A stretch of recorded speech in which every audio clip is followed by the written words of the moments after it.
ஓம் நமோ வெங்கடேஷாய.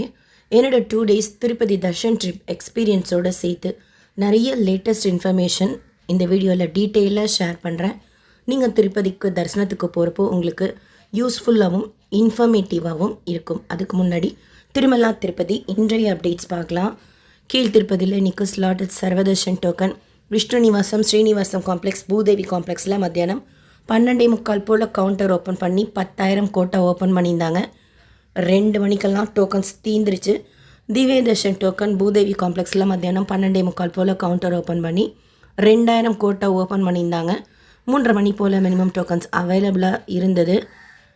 டைரக்ட் சர்வதர்ஷனத்தில் சுவாமி தர்ஷனம் பார்க்கறதுக்கு 10லேருந்து 15 மணி நேரம் ஆறுதா டிடிடியில் அப்டேட் பண்ணியிருக்கிறாங்க. டோக்கன் தர்ஷனத்தில் சுவாமி தர்ஷனம் பார்க்கறதுக்கு 4லேருந்து 5 மணி நேரம் ஆகலாம். 300 ரூபா தர்ஷனம் வர்ச்சுவல் சேவா தர்ஷனத்தில் சுவாமி தர்ஷனம் பார்க்கறதுக்கு 2லேருந்து 5 மணி நேரம் ஆகலாம். நம்ம ஜாயின் பண்ணுற டைம் பொறுத்து. நீங்கள் நாளைக்கு டோக்கன் வாங்குகிற பிளானில் இருந்தீங்கன்னா கொஞ்சம் சீக்கிரமாகவே க்யூவில் ஜாயின் பண்ணிக்கோங்க. ஏன்னா எப்போவுமே புதன்கிழமைகளில் டோக்கனோட கோட்டா கொஞ்சம் கவுண்ட்டு கம்மியாக தான் ஓப்பன் பண்ணுவாங்க. ஸோ 9 to 10 ஸ்லாட்டட் சர்வதர்ஷன் டோக்கன்னா இப்போ சொன்ன 3 இடங்கள்லையும் இல்லை திவ்ய தர்ஷன் டோக்கன்னா பூதேவி காம்ப்ளெக்ஸ்லேயே ஜாயின் பண்ணிட்டீங்கன்னா ஷியூராக டோக்கன் கிடச்சிரும். அண்ட் டெய்லி காலையில் 9 மணி போல் 800 tickets Srivani VIP break darshan ticket current புக்கிங்கில் கொடுக்குறாங்க. காலையில் டிக்கெட் புக் பண்ணிவிட்டு அன்றைக்கி சாயந்தரமே திருப்பதி பெருமாளை கிட்ட குலசேகரன்படி வரைக்கும் போய் தரிசனம் செய்யலாம். எப்படி புக் பண்ணுறதுன்னு சொல்லிட்டு ரீசெண்டாக வீடியோ ஷேர் பண்ணிக்கேன், செக் பண்ணிக்கோங்க. அடுத்து என்னோடய தர்ஷன் எக்ஸ்பீரியன்ஸ் ஷேர் பண்ணுறேன். ஆன்லைனில் மெடிக்கல் தர்ஷன் என்னோடய ஃபேமிலி மெம்பருக்கும் நான் அட்டெண்டராகவும் புக் பண்ணிட்டேன். ஃபேமிலியாக தான் இந்த தடவை போனோம், காரில் போனோம். மீதி இருக்கிறவங்களுக்கு 300 ரூபா தர்ஷன் டிக்கெட் புக் பண்ணிட்டோம். ஆன்லைன் ரூம் நானும் எலிஜிபிள் இல்லை, என்னோடய ஹஸ்பண்டும் எலிஜிபிள் இல்லை. ஸோ தொலப்பா கார்டன்ஸ் திருச்சானூரில் இருக்குது. இதை பற்றின இன்ஃபர்மேஷன் தனி வீடியோவில் ஷேர் பண்ணுறேன். சூப்பராக இருக்கும் இந்த ரூம். தர்ஷன் டிக்கெட் இருக்கணுங்கிற அவசியம் இல்லை. ஆதார் டீட்டெயில்ஸ் கொடுத்து நம்ம புக் பண்ணிக்கலாம். ஸோ அதில் தான் ரூம் எடுத்து ஸ்டே பண்ணியிருந்தோம். நைட் அன்றைக்கி அன்னப்பிரசாதம் திருச்சானூர் அன்னப்பிரசாதத்தில் போய் சாப்பிட்டோம். சாம்பார் சாதம், தயிர் சாதம், தேங்காய் சட்னி சூப்பராக இருந்தது. க்ரௌடு ரொம்ப இல்லை.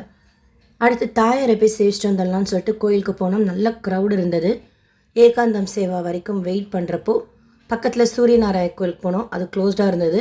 அதற்கு பக்கத்தில் இருக்கக்கூடிய ராமர் கோயில் அண்டு கோவிந்தராஜ சுவாமி கோயில் திருச்சானூரில் இருக்கிறது. அங்கெல்லாம் போய் தரிசனம் செய்துட்டு வந்தோம். ஏகாந்தம் சேவா அட்டன் பண்ணோம். ஏகாந்தம் சேவா பற்றின இன்ஃபர்மேஷன் ஆல்ரெடி ஷேர் பண்ணிக்கேன், செக் பண்ணிக்கோங்க. ரொம்ப நல்லாயிருக்கும். திருச்சானூர் பத்மாவதி அம்மாவாரி கோயிலில் ஏகாந்தம் சேவா.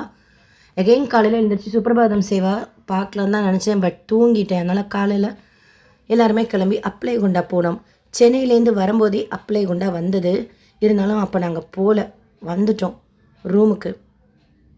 அப்ளைகுண்டா கோயில் பிரசன்ன வெங்கடேஸ்வர சுவாமி. இந்த கோயில் பற்றின இன்ஃபர்மேஷன் தனி வீடியோவில் ஷேர் பண்ணியிருக்கேன். ஆல்ரெடி கூட நம்ம சேனலில் ஷேர் பண்ணிக்கேன். ஏர்லி மார்னிங்கே வந்ததுனால க்ரௌட் இல்லை.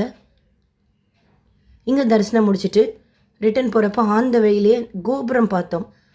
பிரசன்ன ரெங்கநாத சுவாமி கோயில் இருந்தது. ஃபஸ்ட் டைம் கோயிலை பார்த்தேன். சரி எல்லாருமே போய் தரிசனம் செய்துட்டுலான்னு போனோம். அங்கேயும் யாருமே இல்லை. அர்ச்சக சுவாமி தமிழில் பேசினாங்க.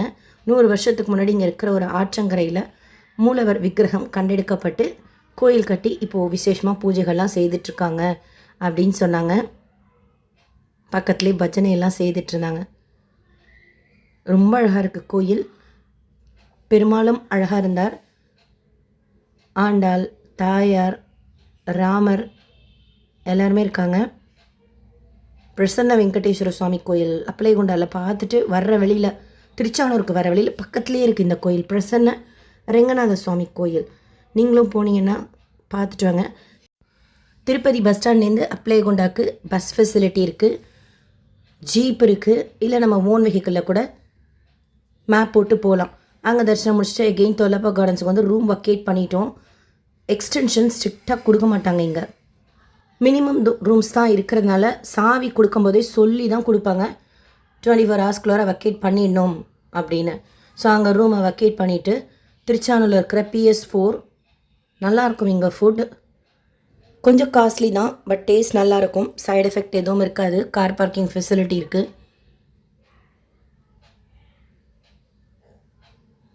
ஆல்ரெடி வீடியோ ஷேர் பண்ணிக்கேன் இந்த ஹோட்டல் பற்றி. அந்த வேல தான் இருக்கும் PS4. அங்கேருந்து கிளம்பி அடுத்து கபிலேஸ்வரர் கோயிலுக்கு போனோம். உள்ளேயே 30 ரூபா கார் பார்க்கிங் இருக்குது. அதாவது கோயில் உள்ள அப்படி நுழைஞ்சோடனே ரைட் சைடில் சேஃபாக இருக்கும். ஏன்னா எல்லாமே ரோட்டில் விட்டுட்டு போகிறாங்க, அதுக்காக சொல்கிறேன். கோயில் காலையில் 8 மணிலேருந்து அனுமதிக்கிறாங்க. பொது தரிசனம். கல்யாணக்கட்டா இருக்குது, முடிக்காணிக்கை கொடுக்குற இடம். லக்கேஜ் டெபாசிட் கவுண்டர் மாதிரி கிடையாது. ஸோ நம்ம தூக்கிட்டு தான் போகணும். மொபைல் எடுத்துகிட்டு போகலாம். உள்ளே வீடியோஸ் எடுக்கிறதுக்கு அலோடு கிடையாது கபிலேஸ்வரர் கோயில். இப்போ நீங்கள் ரைட் சைடில் பார்த்தது ஆஞ்சநேயர் சன்னதி. இப்போ பார்க்குற கோபுரம் தான் நம்மாழ்வார் சன்னதி. 1500 ஆண்டுகள் பழமை வாய்ந்த கோயில் நம்மாழ்வார் சன்னதி. எப்போ போனாலுமே அவசியம் சேஷ்டுவாங்க. ஆழ்வார்கள் இருப்பாங்க உள்ள. மூலவர் நம்மாழ்வார். அண்ட் இந்த கோயிலில் இன்னொரு விசேஷம் என்னென்னா, காவல் தெய்வமாக நரசிம்மரும் சக்கரத்தாழ்வாரும் இருப்பாங்க. அவங்கள தான் இப்போ நீங்கள் இந்த ஃபோட்டோவில் பார்க்குறீங்க. மூலஸ்தானத்தில் நம்மாழ்வார் நல்லா பெருசாக இருப்பார். அவர் தான் மூலவர். அண்ட் சுவாமி ராமானுஜர், திருமங்கையாழ்வார், திருவரங்கத்தமுதனாரும் இருக்கார். திருவரங்கத்தமுதனார் ஸ்ரீரங்கத்துலேயும் இங்கேயும் தான் விக்கிரகமாக இருக்கார். இப்போ நீங்கள் இந்த ஃபோட்டோவில் பார்த்தது தான் மூலவர் நம்மாழ்வார். நம்ம உள்ளே நுழைஞ்சோடனே ரைட் சைடில் திருமலா பெரியஜிய சுவாமியோட ஃபோட்டோ பெருசாக போட்டிருப்பாங்க. சுவாமி ராமானுஜர் அங்கே ஓராண்டு காலம் தங்கியிருக்கார். ரொம்ப விசேஷமானது. ஸோ அவசியம் போய் சேஷ்டுவாங்க. அலிப்பிரி டோலில் ஓன் வெஹிக்கிளில் போனாலும் ஜீப்பில் போனாலும் வெஹிக்கிள் செக் பண்ணுவாங்க. பேகெல்லாம் நம்ம வெளியில் எடுத்து ஸ்கேனில் கொடுக்கணும். நம்மளையும் செக் பண்ணுவாங்க. ஸோ 20 to 30 minutes ஆகும். காருக்கு 50 rupees சார்ஜ் பண்ணாங்க. பஸ்ஸில் தனி லைன் போகுது, அது கொஞ்சம் சீக்கிரமாக முடிஞ்சிருது. வெஹிக்கிளில் போகிறப்போ லேட் ஆகலாம். வெஹிக்கிள் செக்கிங்க்கும் நம்ம கேல்குலேட் பண்ணி ரூமுக்கு தர்ஷனுக்கு பிளான் பண்ணிக்கணும். அந்த வேல இது பிள்ளையார் கோயில் வரும். ஸோ இங்கேருந்து பிள்ளையாரை கும்பிட்டுட்டு மேலே மட்டில் போட்டிருந்தோம். ஏன்னா ரூம் டிடிடியோடது எலிஜிபிள் இல்லை, புக் பண்ண முடியல. இது ஹோபில மேட் இங்கே புக் பண்ணியிருந்தோம். லக்கேஜ் எல்லாம் வச்சுட்டு அங்கேருந்து பக்கத்துலேயே இருக்கக்கூடிய N2 லக்ஷ்மி நரசிம்மர் கோயில், திருமலா ஸ்ரீவாரி கோயில் மாட வீதியில் இருக்குது. N2 லக்ஷ்மி நரசிம்ம சுவாமி கோயில். அன்றைக்கி சுவாதி நட்சத்திரம் உற்சவருக்கு அபிஷேகம் செய்தாங்க. 1.5 hours உட்காந்து அபிஷேகம் பார்த்தோம். ரொம்ப நல்லா இருந்தது. அர்ச்சக சுவாமி ரொம்ப பொறுமையாக ரொம்ப ஃபீல் பண்ணி அந்த அபிஷேகமெல்லாம் செய்வார். அந்த ஆத்மார்த்தமாக மஞ்சள் கொடுத்தாங்க, அபிஷேக மஞ்சள் வாங்கிட்டு அடுத்து வராக சுவாமி தரிசனம். நல்லா க்ரௌடு இருந்தது, நல்லா வெயிலும் இருந்தது. வெயிலுக்கு நல்லா அரேஞ்ச் பண்ணியிருக்கிறாங்க. அந்த ப்ளூ கலர் ஷாமியானா மாதிரி போட்டு அந்த ஸ்க்ரீன் ஃபுல்லாக 4 மாட வீதிகளுமே போட்டிருக்காங்க. ஸோ தட் நம்ம நிழலில் நடக்கலாம், அதை அரேஞ்ச் பண்ணிக்கிறாங்க. அடுத்து அங்கேருந்து மெடிக்கல் தர்ஷனுக்கு போயிட்டோம். மெடிக்கல் தர்ஷன் பற்றின இன்ஃபர்மேஷன் தனி வீடியோவில் ஷேர் பண்ணுறேன். எப்படி புக் பண்ணணும், எப்படி தர்ஷன் இருக்கும் அப்படின்ட்டு. சீனியர் சிட்டிசன் தர்ஷனோட தான் அனுமதிப்பாங்க. மதியானம் 3 மணிக்கு ரிப்போர்ட்டிங் டைம். நாங்கள் போகிறப்போ 1:15 ஆகிடுச்சு. உள்ளே போனோன்னா சாம்பார் சாதம், தயிர் சாதமெல்லாம் கொடுத்தாங்க. 3 மணிக்கு கேட் ஓப்பன் பண்ணாங்க. சுவாமி தர்சனமெல்லாம் பார்த்துட்டு வெளியில் வரத்துக்கு 4 மணி ஆச்சு. Other religion people Tirupati Perumal மேலே நம்பிக்கை இருந்தால் தரிசனத்துக்கு வரலாம். டிடிடியில் ஒரு சில ரூல்ஸ் இருக்குது, அதை ஃபாலோ பண்ணணும். ட்ரெஸ் கோட்லேயும் சரி, அவங்க ரிலீஜன் ரிலேட்டடாக எதுவும் செய்யக்கூடாது. ஈவன் ஹிந்துஸாக இருந்தாலுமே நம்ம கேரி பண்ணுற திங்ஸில் கூட அதர் ரிலீஜன் ரிலேட்டடாக எதுவும் இருக்கக்கூடாது. அதை பார்த்துக்கோங்க. ஸோ இது வெயிட்டிங் ஹால். நாங்கள் 1:15 ஆகிடுச்சு. ஸோ செகண்ட் வெயிட்டிங் ஹாலில் உட்காந்துருந்தோம். மெடிக்கல் தர்ஷன் பற்றின ஃபுல் இன்ஃபர்மேஷன் தனி வீடியோவை ஷேர் பண்ணுறேன். ரொம்ப லென்த்தியாக போகும் இந்த வீடியோலேயே சொன்னால். தர்ஷனம் முடிச்சுட்டு மறுபடியும் இங்கே தான் வந்து மொபைல் கொடுத்தா வாங்கிக்கணும். நான் என்னோடய மொபைல் இங்கே கொடுத்ததுனால இங்கே வந்து வாங்கிட்டேன். வாங்கிட்டு அதுக்கப்புறமா லட்டு கவுண்டரில் போய் லட்டு வாங்கிக்கலாம். 300 ரூபா தர்ஷனத்தில் சுவாமி தர்ஷனம் பார்க்க போனவங்களுக்கு 3.5 மணி நேரம் ஆச்சு அன்றைக்கி. ஸோ லட்டு வாங்கிட்டு ஃபோனே எடுத்துக்கிட்டு 4:40க்கு வைபோத்சவ மண்டபத்துலேருந்து மலையப்ப சுவாமி தாயாரோட வெளியில் வருவார் சஹசர தீப அலங்கார சேவாக்கு போகிறதுக்காக. ஸோ இங்கேருந்து பெருமாளை கிட்ட தீப ஆரத்தியோடு சேவிச்சுட்டு சஹஸ்ர தீப அலங்கார சேவாவில் கொஞ்சம் நேரம் உட்காந்து அட்டன் பண்ணோம். ஆர்ஜித பிரம்மோற்சவம் முடிச்சுட்டு பெருமாள் வெளியில் வரார் தாயாரோட. அங்கே சீனியர் சிட்டிசன் வெயிட்டிங் ஹால்லையே எல்இடி டிவி வச்சுருக்காங்க. அதுலேயே ஊஞ்சல் சேவா அப்போது மலையப்ப சுவாமி தாயாரை டிவியில் பார்த்தோம். ஸோ மாலைகள்லாம் மாற்றி அழைச்சிட்டு வராங்க. சகசர தீப அலங்கார சேவா ஒரு 4:30 போல் நம்ம உட்காந்துருந்தோம் அப்படின்னா பெருமாள் தயார் வந்தோன்னா ஸ்டார்ட் பண்ணிவிடுவாங்க. ஸோ கொஞ்சம் நேரம் உட்காந்து அட்டன் பண்ணோம்.